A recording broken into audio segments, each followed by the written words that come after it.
Welcome to Kairos Research Center podcast, Christian faith seeking understanding, intellectual witness, and spiritual renewal. Welcome to Kairos-podcast as we begin a new series with Dr. Leong Tian Fook, who will be speaking on the topic Genesis 1 to 11 and God's design for humanity. Dr. Leong is an eminently qualified Old Testament scholar with a master's degree in Old Testament from Wheaton College Graduate School and a PhD in Ancient Near Eastern Language and Cultures with the University of California, Los Angeles, where he wrote a dissertation on tense, mood, and aspect in Old Babylonian, a computer-assisted linguistic analysis of the language of Hammurabi. Don't worry, he's not going to talk about some exotic ancient Babylonian mysteries. We would all then be scratching our heads. Instead, he's talking on a more accessible topic, that is God's design for humanity, based on the book of Genesis 1 to 11. Starting his discussion from the first pages of the Bible is significant, as Aquinas, quoting Aristotle, wrote that a small error from the beginning ends up becoming a great error. This is a sober and scary reminder. Thankfully, Dr. Leong will set us on the right footing by demonstrating how the book of Genesis helps us gain a proper understanding of humanity. However, many critical scholars raise a doubtful question. In the context of the modern world of science, does it make sense to talk about God's design for humanity? In the context of the modern world of science, even God does not make sense. What more talking about God's design for humanity? But we do not need to talk about God's design for humanity in the context of the modern world of science.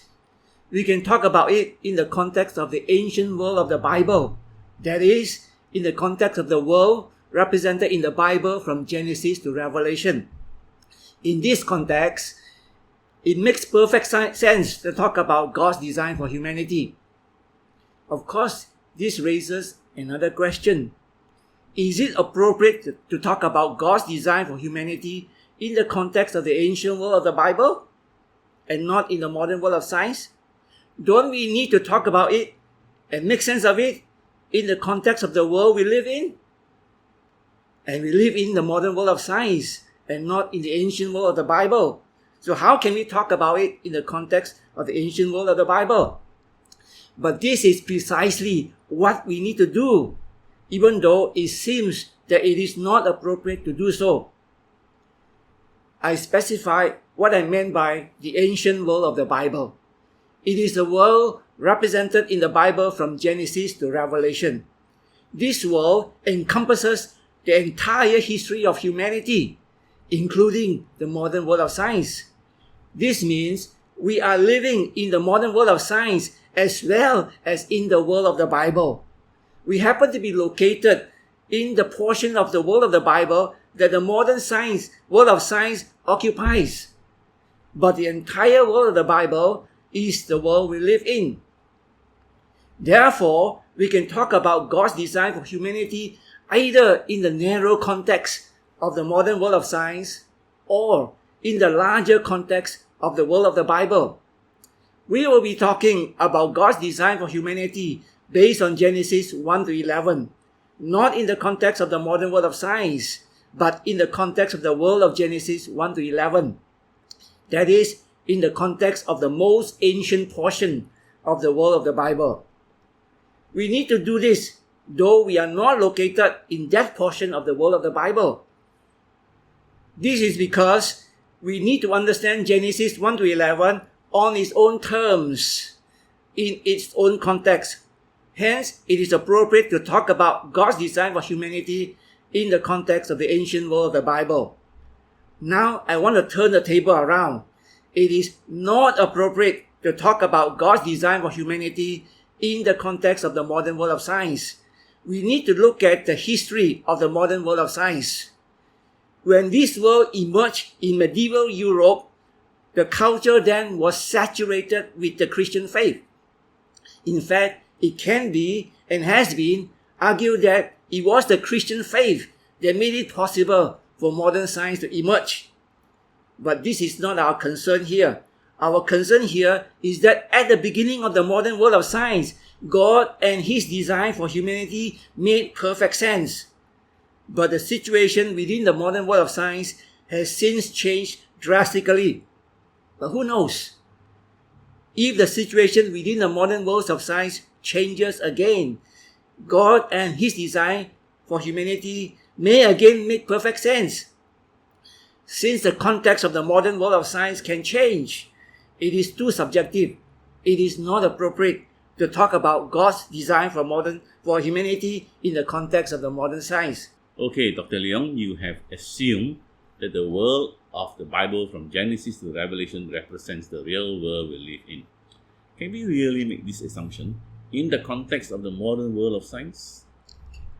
This brings us to Genesis chapter 1 verse 1. In the beginning, God created the heavens and the earth. This verse asserts that in the beginning, there was nothing, not even time and space, except God. Then God created the universe together with time and space out of nothing. To appreciate the implications of Genesis 1:1 in the context of the modern world of science, we compare it with the dominant belief system of the ancient world, as well as the dominant belief system of the modern world of science. The dominant belief system of the ancient world is polytheism. According to polytheism, in the beginning there were no gods.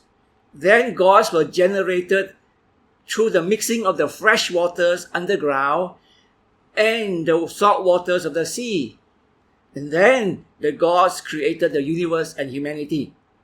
Since even the gods who created humanity were generated out of lifeless matter, who or what caused all this to happen?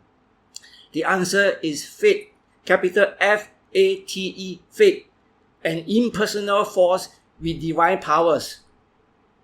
The dominant belief system of the modern world of science today is materialism, the belief that only the material exists. God and the spiritual world do not exist.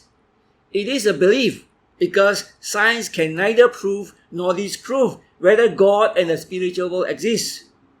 According to materialism, in the beginning only matter existed. Out of lifeless matter, the prebiotic soup, they say, single cell life like the amoeba is generated. This amoeba-like life gradually evolved by sheer chance into human life. Today, the modern world of science takes for granted that materialism is true. Anything that is not consistent with this belief system is not true. This includes God and the spiritual world.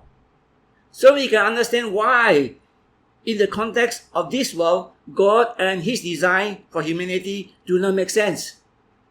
But this was not the case at the beginning of the modern world of science.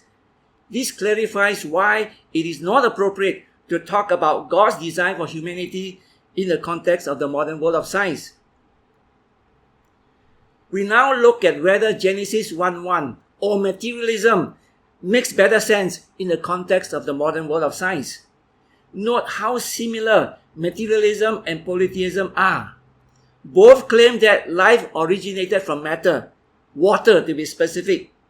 In the case of polytheism, it was divine life, which then created human life. In the case of materialism, it was single-cell life, which then evolved into human life.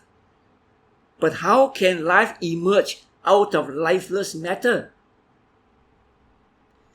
Polytheism has an answer: fate.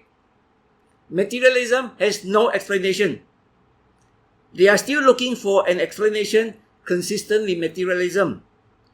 Hence, in this regard, polytheism makes better sense than materialism.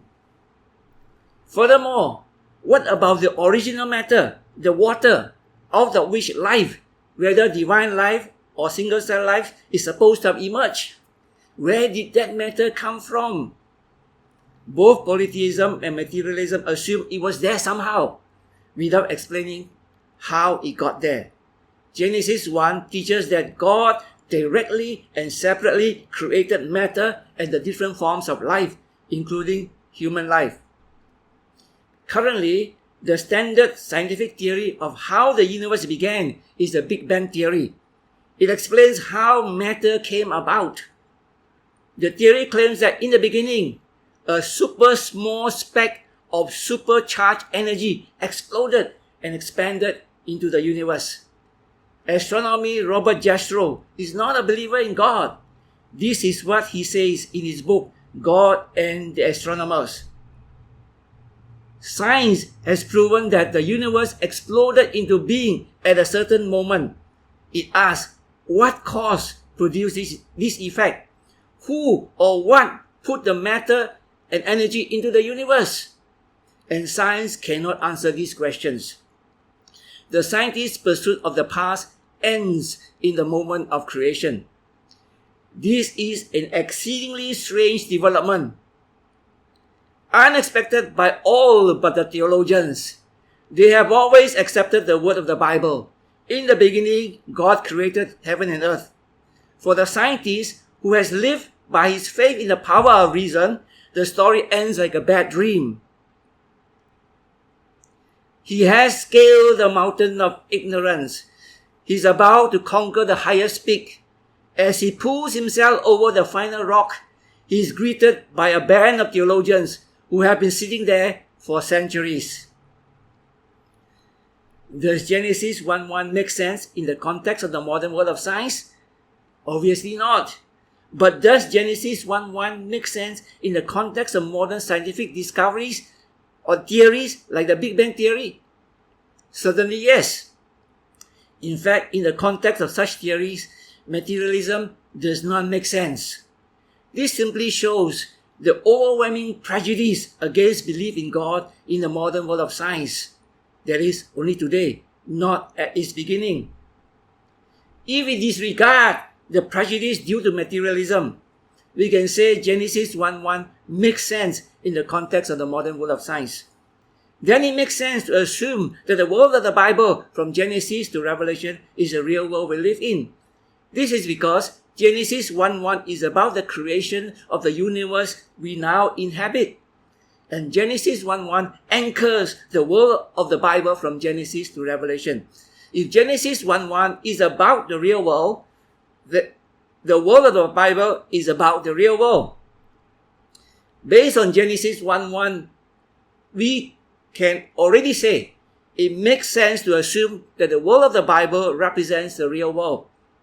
We can further strengthen this assumption by looking at the fulfillment of predictions of the Bible in the real world, particularly predictions concerning Jesus Christ and his resurrection. For our purpose here, there is no need to bring in the weight of evidence from the fulfillment of predictions and of the resurrection of Christ. After all, we are only concerned about whether the assumption makes sense, not whether it is proven. When we proceed with reading the Bible based on this assumption, we will find that the Bible itself will authenticate this assumption.